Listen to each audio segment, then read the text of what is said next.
A man accused of stabbing his father and mother inside a Macedonia home on Memorial Day stood before a judge today. 28-year-old Michael Clark charged with murder. News 5 has learned Clark has a long history of domestic violence at the same house.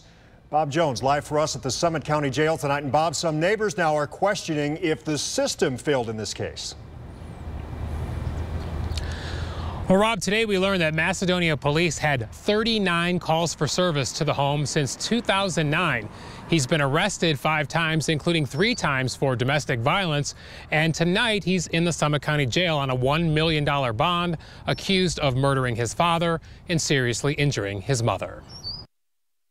It's sad. It's sad for everyone involved. It was nothing new for Macedonia police to get a call to 8983 Griswold Court, but this time it ended in tragedy.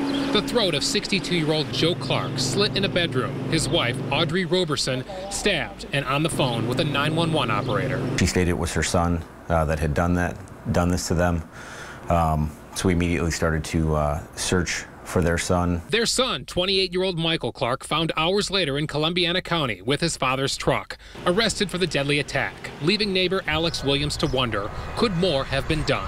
What could we have done to do a better job of maybe helping?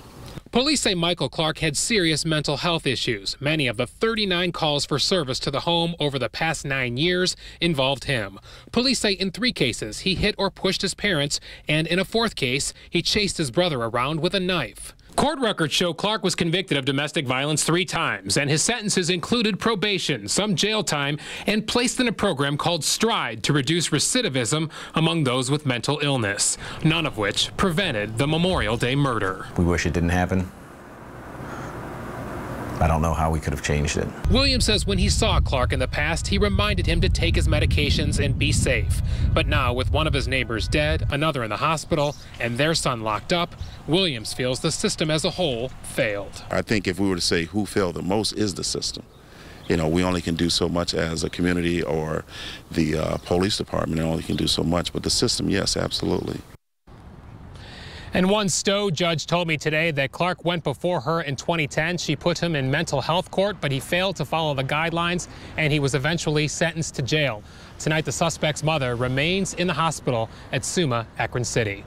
Live in Akron tonight, Bob Jones, News 5.